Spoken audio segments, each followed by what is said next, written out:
I'm Margaret Kerrigan, and this is Art Market Minute from ArtNet Pro. It's Monday, April 13th.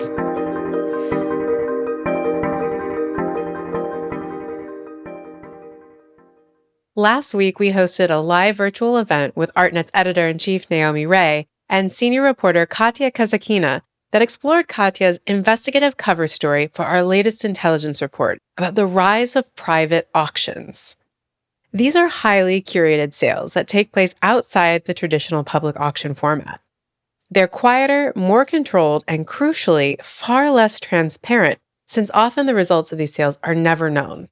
That lack of visibility is exactly what's raising questions.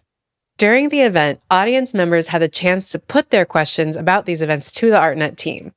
And they were great questions. We had a few that we didn't get to fully, and I want to follow up on them with a little more information here on Art Market Minute. So let's get into it. First, there's the basic but important question, what do these private auctions look like in practice? Unlike traditional auctions, these sales aren't public events with open bidding in a sale room. Instead, they're tightly controlled processes run by the auction house, often involving a small, pre-selected group of buyers. They also differ from typical private sales. In a private sale, a work is usually offered at a fixed price, which is then negotiated one-on-one. A private auction, by contrast, introduces a competitive element.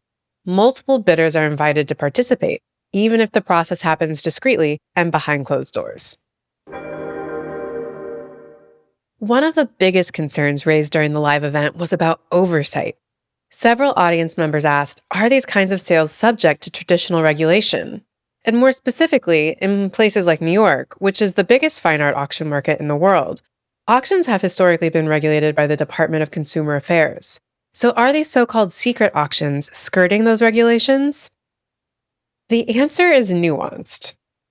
Yes, auction houses in New York have long been subject to regulation.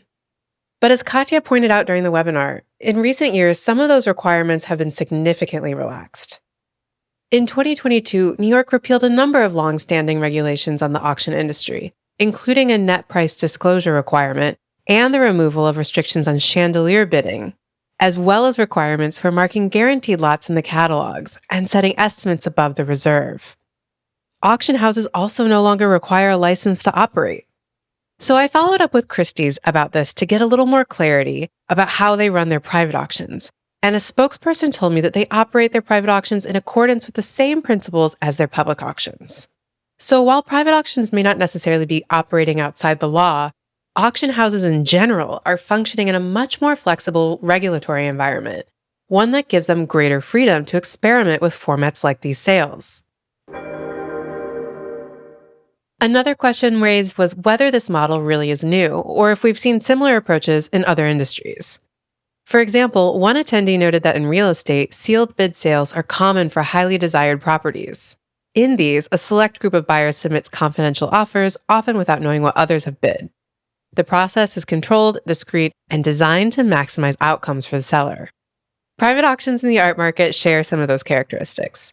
They involve a small, targeted, specially invited pool of buyers, limited transparency, and a high degree of orchestration behind the scenes. In fact, as Katya reported in her feature story for the intelligence report, Sotheby's has already introduced sealed bidding in some car sales, and this is slowly being extended to other categories like jewelry and in some cases fine art, reflecting a broader shift toward more private deal-driven sales mechanisms that exist in these other high-value markets. The last big question from one of the audience members got to the heart of the issue: transparency. If these sales are private, how do we actually evaluate their impact on the market? Are they more successful than public auctions? And do works ever fail to sell? Because these sales are targeted at specific buyers, and in many cases, participants are already lined up in advance, that level of control naturally may up the likelihood of a successful outcome. But by design, private auctions don't produce the same kind of public data as other sales. What we tend to hear about are the successes, because those deals may get leaked to the press. That doesn't necessarily mean failures are rare. It may simply mean they're not as visible and they're harder to track. Therein lies the central paradox.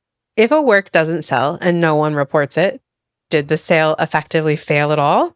What's clear is that private auctions represent an evolution of the traditional auction model, one that prioritizes discretion and control over transparency. You can download the entire intelligence report for free on news.artnet.com. Art Market Minute is produced by Sonia Manalili and me, Margaret Kerrigan. Thanks for listening, and see you next week.